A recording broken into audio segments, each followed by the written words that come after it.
Hello, it is Gustavo once again. Let's see. I want to continue on the same topic that I started on the previous video. That is, of course, nuclear power. I think it's about time that we have a discussion on this, and it's a good time to have this discussion. It's been a long time coming. As I was watching Bill Maher's show, and as he stated, he pointed out, I usually agree with him on a lot of things, and this time I didn't. But he did say that, quite rightly, that we haven't built a nuclear power plant in a long time, 40 years. Our newest nuclear power plant here in the United States was built in the mid-70s, 1974, I believe, and that is a problem. That is a problem for nuclear safety. I mean, they had upgrades, and that's great.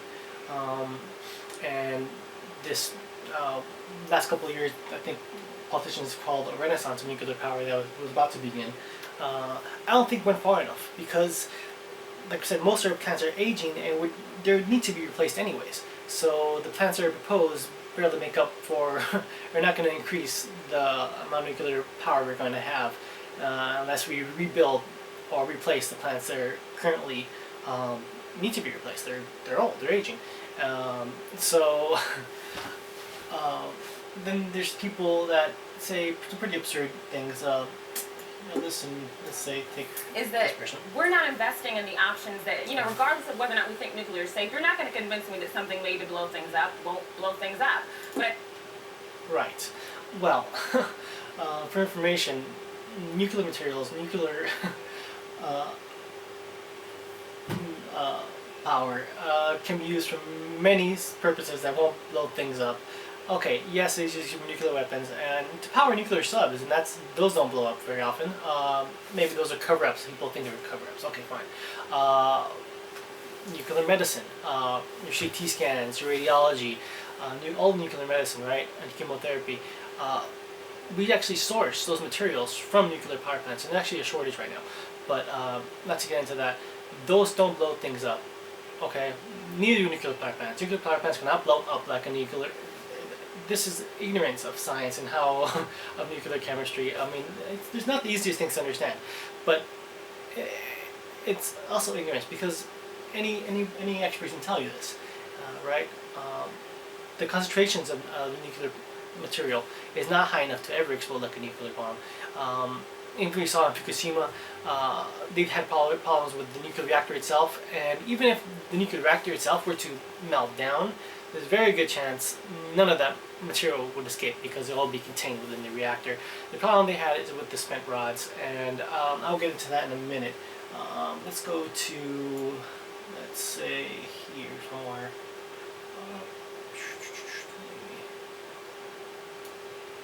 With carbon emissions, and carbon is the fuse that will blow up the planet, and that is what puts us in this dilemma. There are a lot of much. Coal's not radioactive, darling. Yes, but coal can never be made truly safe because Coal is not radioactive. Actually, fortunately, it is radioactive.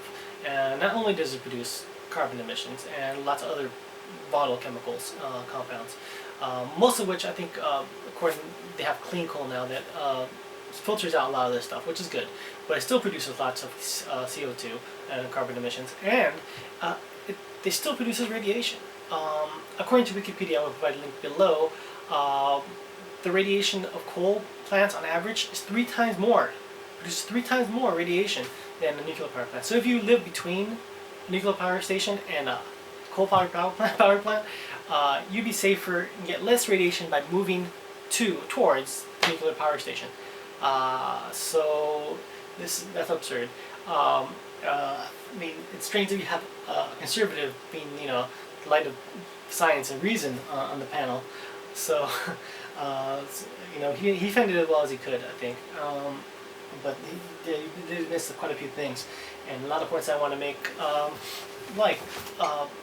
All the efforts, most of the efforts by environmentalists, except barring a few, there are a few noted environmentalists that are pro-nuclear power, like the former CEO, head of, founder of Greenpeace. I forget his name off the top of my head. I'll try to find a link to his name. I'll put it below. Are for nuclear power. But in general, nuclear activists environmentalists are actually hindering environmental efforts because to prevent damage from nuclear power, because we can actually make nuclear power much safer. Like Bill Maher had said previously, one of the things I agree with him was that we haven't built a nuclear power station in 40 years. Our newest plant was built in the mid 70s, 1974, I believe. So all this talk about this nuclear renaissance that as some politicians have called it in the last few years that was going to take place, even that I don't think went far enough, because these aging plants you're going to need replaced anyways. So and I didn't see any provisions for widespread use of MOX fuels and basically reprocessing of nuclear waste, because this is one way we can make nuclear waste safer. Instead of storing all this waste at the plant, or as was proposed in Yucca Mountain, which environmentalists of course are against. I'm against for different reasons. They just don't want nuclear material in their own backyard, which is strange because Yucca Mountain's in the middle of nowhere. So that shouldn't be an issue. But even so, I'm against that because we shouldn't have to store nuclear waste. It should be recycled, and we can reuse that. And many countries do that. Japan and France, of course, do that.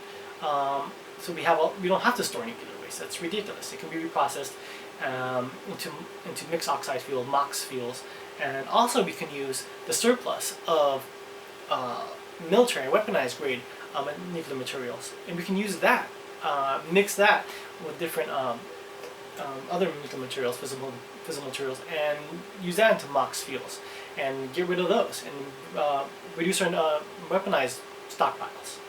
That's one thing, because what if we do disarm our nuclear weapons? What are we going to do with that stuff? We're going to have to put it somewhere. It doesn't just disappear. That is one way to get rid of it.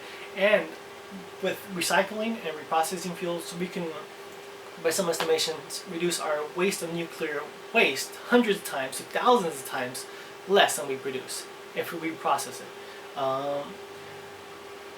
There's some dangers with reprocessing because, like I said, it's a little more easier to turn into weaponized grade stuff. But we're actually, this is also a way to reduce the amount of weaponized stuff, weaponized fissile materials, because we can actually take the surplus, like I said, and use it and burn it, not burn it, but turn it into fissile materials in the nuclear power stations. So that's another huge issue that's not being talked about. I think it's legislation, regulation, and nuclear activists are actually holding back nuclear power and making it more dangerous than it should be, much more dangerous than it should be. Let me know what you think. Thank you for listening.